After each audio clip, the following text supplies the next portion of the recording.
चेहरे का रंग दिल की हालत की इलामत है।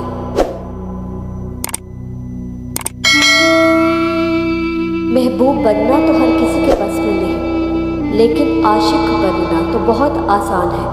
अगर अल्लाह ने तुम्हें अपना महबूब बनाया तो तुम अल्लाह के आशिक बनकर ज़िंदगी का लुत्फ़ उठाओ, क्योंकि शदीद मोहब्बत का हकदार सिर्फ अल्लाह ताला है।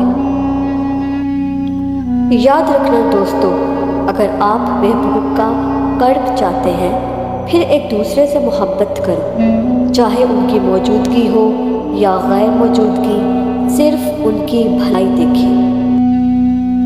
हर दिल में एक खिड़की होती है जिससे आप अपने दिल से दूसरे के दिल में देख सकते हो। मैं मर जाए तो इश्क पुख्ता हो जाता है। जब मुश्किलात और परेशानियां दिल में डेरे डाल दें तो सब्र से काम लो, क्योंकि सब्र की कुंजी से ही मुसरतों के दर खुला करते हैं।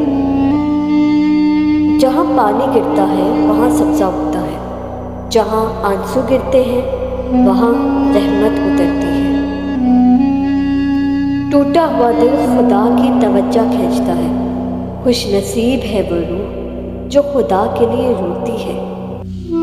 रुपया खर्च करना सही के लिए मुनासिब है, लेकिन आशिक की सखावत अपनी जान सुपुर्द कर देना है। अगर तू खुदा के लिए रोटी देगा तो तुझे रोटी मिलेगी, और अगर तू खुदा के लिए जान देगा तो तुझे नई जान दी जाएगी। जहाँ दिमाग को सिर्फ हदें नज़र आती हैं, मोहब्बत वहाँ भी छुपा हुआ रास्ता दिखा देती है।